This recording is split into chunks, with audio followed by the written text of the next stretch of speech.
Shalom pemirsa HCBN Indonesia dimanapun Anda berada, senang sekali kita boleh bertemu kembali dalam acara pembacaan buku Yesus Nama di Atas Segala Nama. Dan pada saat ini kita sudah memasuki halaman yang ke-61 dengan judul Pendamping. Dan saya undang pemirsa di rumah untuk kita boleh sama-sama membuka kitab kita di dalam 1 Korintus 2 ayat 9.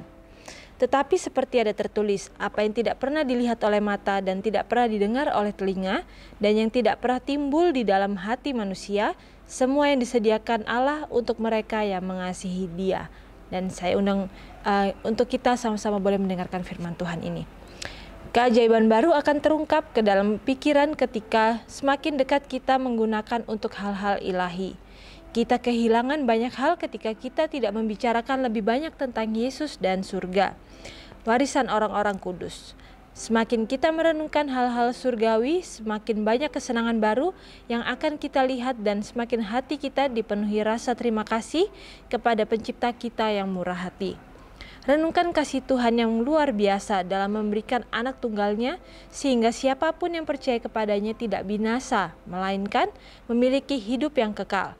Oh, mengapa orang yang mengaku pengikut Kristus menjadi terpesona dan sepenuhnya terpikat dengan manusia yang lemah dan menaruh kasih sayang kepada mereka dan tunduk kepada mereka selayaknya dewa, sementara Yesus berusaha untuk memenangkan hati kita dengan mendapatkan pikiran kita, untuk mengikat kita pada hatinya sendiri dengan pengungkapan simpati yang paling lemah lembut dan kasih yang tak terlukiskan. Jadi di sini melalui firman Tuhan ini dikatakan bahwa keajaiban baru akan terungkap dalam pikiran kita ketika kita mempunyai hubungan yang dekat, dan dikatakan ketika kita menggunakannya untuk hal-hal ilahi. Jadi kita tahu bahwa ketika kita berusaha untuk menghidupkan apa yang ada di dalam firman Tuhan, kita tahu bahwa karakter Kristus yang Ia sudah contohkan ketika Ia berada di dunia ini untuk ada dalam kehidupan kita, dikatakan ketika kita berusaha untuk menjadi seperti Dia, kita berusaha untuk menghidupkan karakter-karakter itu dalam kehidupan kita, maka kita akan meminta itu langsung daripada Tuhan. Kita akan meminta langsung daripada Sang Pencipta itu yang mempunyai suatu kuasa yang luar biasa. Dan kita tahu bahwa ketika kita datang kepadanya, kita mau untuk meminta dan memohon ampun dulu untuk setiap dosa dan pelanggaran kita, sehingga kita boleh didapati layak untuk mendapatkan setiap berkat Tuhan itu. Kita tahu bahwa dikatakan akan ada keajaiban baru yang mungkin kita tidak pernah bayangkan. Ketika kita mendapatkan satu talenta, kita mau untuk mengembangkan talenta-talenta tersebut, kita juga akan melihat bagaimana Tuhan itu bekerja dalam kehidupan kita. Kita akan melihat setiap talenta itu akhirnya berkembang, dan itulah yang akan menjadi salah satu dari keajaiban yang baru. Dan di sini juga dikatakan kita akan kehilangan banyak hal ketika kita tidak membicarakan lebih banyak tentang Yesus dan surga. Kita tahu bahwa Alkitab itu fokusnya hanyalah Yesus dan surga. Kita tahu bahwa Yesus itu adalah fokus utama daripada setiap tulisan daripada setiap nabi yang ada di dalam Alkitab. Karena kita tahu Yesus itulah yang menghidupkan daripada firman itu. Dan ketika kita mau untuk membicarakan lebih banyak tentang Yesus, kita mau untuk mempelajari, bahkan untuk menghidupkan. Karena ketika kita hanya mempelajari tanpa kita menghidupkan, itulah yang dikatakan kita hanya mempelajari teori-teori saja. Tetapi kita perlu untuk mempraktekkan setiap teori atau setiap hal yang kita sudah baca, kita sudah dengar, bahwa itu adalah sebuah kebaikan dan kebenaran untuk ada dalam kehidupan kita, sehingga itu menjadi bagian kita.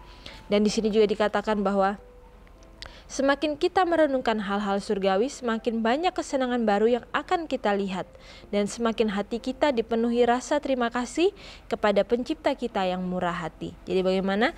Di sini dikatakan bahwa semakin kita merenungkan hal-hal surgawi, kita akan mendapatkan suatu kesenangan baru. Mungkin di sini yang dimaksud adalah kesenangan itu adalah kedamaian yang dunia tidak bisa tawarkan. Tetapi kesenangan dan kedamaian itu bisa kita dapatkan hanya ketika kita mempunyai hubungan yang erat dengan surga.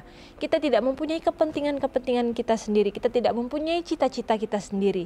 Sehingga kita menjalankan kehidupan kita itu dengan damai karena kita melihat kita hanya berjalan berdasarkan apa yang Tuhan sudah tuntun. Tetapi ketika kita berusaha untuk mencari jalan kita sendiri, maka kita akan berusaha untuk memilih pilihan-pilihan kita sendiri. Dan kita merasa itu adalah sebuah kebenaran. Tetapi bukan berarti itu adalah jalan yang Tuhan berikan untuk ada dalam kehidupan kita. Tetapi kitalah yang memilih jalan-jalan tersebut. Lalu di sini dikatakan bahwa ketika kita melihat Tuhan itu sudah semakin dekat dengan kita, semakin hati kita dipenuhi rasa terima kasih kepada pencipta kita yang murah hati. Hendaklah kita selalu merasa bersyukur karena firman Tuhan sudah mengingatkan kembali kepada kita supaya kita selalu merasa bersyukur untuk setiap berkat yang Tuhan sudah berikan. Kita tidak bisa menyampaikan setiap berkat-berkat yang Tuhan sudah berikan dalam kehidupan kita. Mungkin kita tidak bisa menuliskannya satu persatu, tetapi kita bisa mensyukuri atas setiap berkat yang Tuhan masih berikan. Bagaimana kita masih bisa bernafas, kita masih bisa hidup, kita masih bisa makan, kita masih bisa bekerja. Biarlah setiap hal itulah yang bisa membuat kita selalu merasa bersyukur. Karena itu adalah berkat Tuhan. Bagaimana kita juga masih mendapatkan kesehatan dan kekuatan kita sampai pada saat ini. Jadi hendaklah kita kembali diingatkan melalui firman Tuhan ini. Apapun yang Tuhan berikan dalam kehidupan kita, hendaklah kita sadari bahwa itu adalah sebuah berkat lebih yang Tuhan titipkan dalam kehidupan kita. Yang harus kita pergunakan untuk sebuah maksud kebaikan dan kebenaran. Lalu di sini dikatakan, renungkanlah kasih Tuhan yang luar biasa dalam memberikan anak tunggalnya, sehingga siapapun yang percaya kepadanya tidak binasa melainkan beroleh hidup yang kekal. Jadi kita tahu bahwa betapa besar kasih Tuhan, kasih Allah Bapa itu untuk ada dalam kehidupan kita. Karena Ia mau untuk memberikan kepada kita sebuah pengharapan, supaya kita bisa mendapatkan sebuah kesempatan. Karena kita yang sudah jatuh ke dalam dosa ini tidak akan mendapatkan kesempatan kalau Yesus Kristus itu tidak mati di kayu salib. Tetapi alangkah luar biasa kasih daripada Bapaknya itu untuk rela memberikan anak tunggalnya untuk menjadikan jalan atau memberikan sebuah pengharapan. Dan itulah yang harus dikorbankan karena setiap dosa itu harus mendapatkan akibatnya. Dan di sini juga dikatakan bahwa oh, mengapa orang-orang yang mengaku pengikut Kristus menjadi terpesona dan sepenuhnya terpikat dengan manusia yang lemah dan menaruh kasih sayang kepada mereka dan tunduk kepada mereka selayaknya dewa. Dikatakan di sini bahwa kita itu seringkali melihat orang itu mungkin seperti dewa. Jadi kita lebih mengeluh-elukan orang tersebut daripada kita melihat bagaimana Tuhan itu bekerja. Dan di sini juga dikatakan bahwa sementara Yesus berusaha untuk memenangkan kasih kita dan mendapatkan pikiran kita, untuk mengikat kita pada hatinya sendiri dan pengungkapan simpati yang paling lemah lembut dan kasih yang tak terlukiskan. Jadi bagaimana di sini dikatakan bahwa Yesus itu berusaha untuk mengikatkan hati kita kepada hatinya, berusaha untuk mengalihkan pikiran kita hanya fokus kepadanya. Tetapi apa yang kita lakukan? Seringkali kita fokus untuk mendapatkan pikiran-pikiran kita sendiri. Kita fokus untuk menyenangkan hati kita sendiri. Dan di saat itulah kita dikatakan kita menjauh daripada Tuhan. Lalu di sini dikatakan juga bahwa tidak ada orang tua di bumi yang memohon dengan lebih sungguh-sungguh bagi anak yang bersalah selain daripada yang dimohonkan Kristus bagi kita di hadapan tahta Bapaknya. Sementara kita adalah pelanggar hukumnya, tidak ada bibir manusia yang pernah memberi bujukan yang lebih lembut kepada yang bersalah. Maka perhatikanlah bagaimana engkau memperlakukan kasih yang luar biasa ini. Bacalah janji-janji Tuhan dan yang kaya dan percayalah. Renungkanlah hal itu. Dengarkanlah suara kebaikan dan belas kasihannya yang tak terkatakan. Di dalam Dia kita memiliki penebusan melalui darahnya. Sebanyak yang dipimpin oleh Roh Tuhan. Mereka adalah anak-anak Tuhan. Jadi bagaimana di sini dikatakan bahwa tidak ada orang tua di bumi yang memohon untuk anak yang sudah bersalah itu untuk bertobat lebih daripada Tuhan memohon kepada kita manusia yang sudah jatuh dalam dosa untuk bertobat. Tetapi di sini dikatakan bahwa sementara kita yang adalah pelanggar-pelanggar hukum Tuhan yang sudah diberi kesempatan, apakah kita masih mau mengeraskan hati kita? Ataukah kita mau menyambut kasih Tuhan yang sudah luar biasa itu? Untuk kita mau memperbaiki diri kita hari demi hari. Terutama kita yang sudah hidup di akhir zaman. Kita tahu bahwa waktu kita sudah sangat singkat. Tetapi apakah kita mau mengabaikan panggilan kasih daripada Tuhan kita itu? Lalu kita mau untuk melakukan setiap pekerjaan Tuhan untuk memajukan pekerjaannya di dunia ini. Menjadi kawan sekerja Tuhan. Yang itu adalah dikatakan suatu kehormatan bagi kita ketika kita manusia yang sudah jatuh ke dalam dosa ini mau dan dikatakan dipanggil untuk menjadi kawan sekerjanya. Tetapi apakah kita mau untuk melakukan bagian kita? Lalu di sini juga dikatakan bahwa bacalah janji-janji Tuhan yang kaya dan percayalah. Dan dikatakan renungkanlah hal itu. Dengarkanlah suara kebaikan dan belas kasihannya yang tak terkatakan. Jadi kita dikatakan kita harus membaca setiap firman Tuhan itu, merenungkan setiap kebaikan Tuhan, kasih daripada Tuhan itu, lalu mengaplikasikannya dalam kehidupan kita. Apakah kita mau untuk mempunyai kasih seperti yang Tuhan sudah berikan itu dalam kehidupan kita, supaya kita boleh mengasihi orang lain. Mengasihi orang lain mungkin lebih daripada kita mengasihi diri kita sendiri. Karena itulah yang Tuhan ajarkan, bagaimana kita mau untuk mengorbankan diri, untuk mengutamakan mungkin kepentingan orang lain, yang kita rasa mungkin kita ini lebih membutuhkan daripada orang tersebut. Tetapi firman Tuhan mengatakan bahwa ketika kita melihat sebuah kesempatan untuk menolong orang lain, untuk menjadi berkat bagi orang lain, janganlah sia-siakan kesempatan tersebut. Karena Tuhan menginginkan supaya karakter kita lah yang dirubah, untuk kita boleh menjadi saluran tangan daripada kasih-Nya itu. Dan di sini dikatakan bahwa potong sulurnya, jangan biarkan mereka terlilit pada hal-hal duniawi, tetapi biarkan mereka terlilit pada hal-hal tentang Tuhan. Engkau tidak akan pernah kesepian, tidak akan pernah merasa bahwa engkau sendirian, jika engkau mau menerima Yesus sebagai pendampingmu dan sahabat abadimu. Percayalah sepenuhnya kepada Yesus sebagai juru selamatmu, yang kematiannya telah menebusmu, sebagai perantaramu yang memohonnya kepada Bapa di atas dan memastikan kedamaian dan keampunan untuk kita. Nama kita terukir di telapak tangannya sebagai Raja kita, yang kepadanya kita harus memberikan ketaatan yang penuh hormat dan kasih sayang. Yesus adalah kehidupan bagi orang percaya, harapannya dan sukacitanya. Kasih adalah pertumbuhan iman dan kebergantungan untuk dibentuk oleh Kristus di dalam kita, supaya memandang Dia sebagai sahabat dan penasehat. Jadi bagaimana di sini dikatakan bahwa kita harus memotong sulur kita sehingga kita tidak terlilit kepada hal-hal duniawi. Jadi Tuhan menginginkan supaya kita tidak terikat atas setiap keinginan-keinginan duniawi, setiap tarikan-tarikan daripada hal-hal yang bersifat duniawi.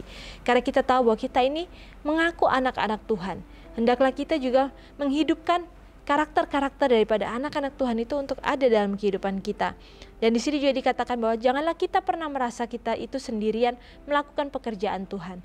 Karena di sini dengan jelas firman Tuhan mengatakan bahwa Tuhan itu selalu ada beserta dengan kita.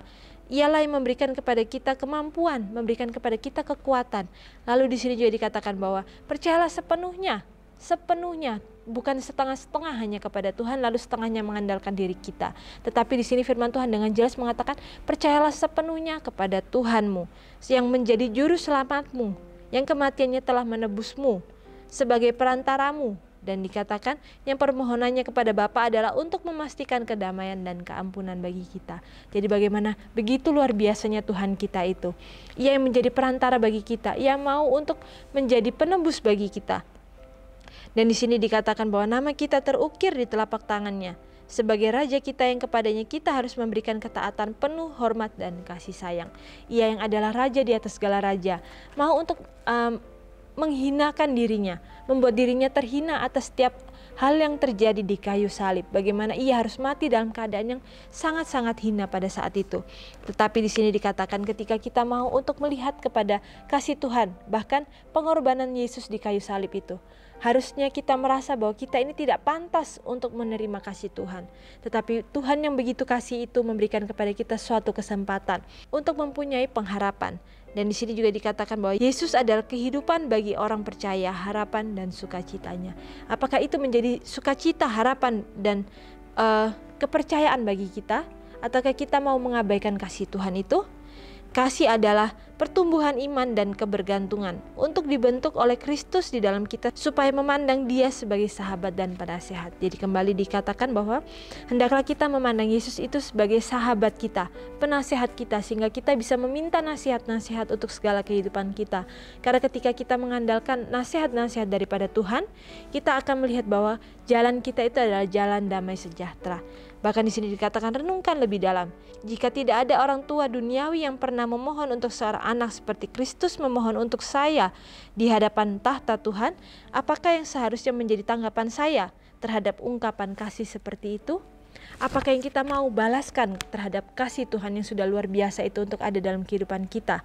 Apakah kita mau untuk melakukan hal-hal yang terbaik yang kita bisa lakukan untuk menyenangkan hati Tuhan, untuk memuliakan nama Tuhan, sehingga setiap pekerjaan Tuhan itu bisa kita lakukan dan kita melakukannya itu dengan penuh sukacita, karena kita melihat bahwa itu adalah cara kita bisa menjadi berkat atau bisa menjadi saluran tangan untuk menjangkau orang-orang yang ada di luar sana yang mungkin belum pernah melihat atau mendengarkan kasih daripada Tuhan itu.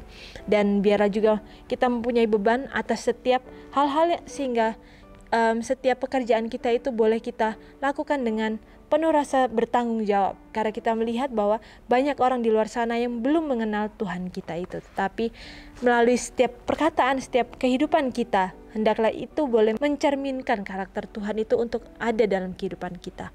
Dan sampai di sini acara pembacaan kita pada saat ini. Sampai bertemu kembali dalam acara pembacaan-pembacaan yang selanjutnya. Shalom, Tuhan memberkati.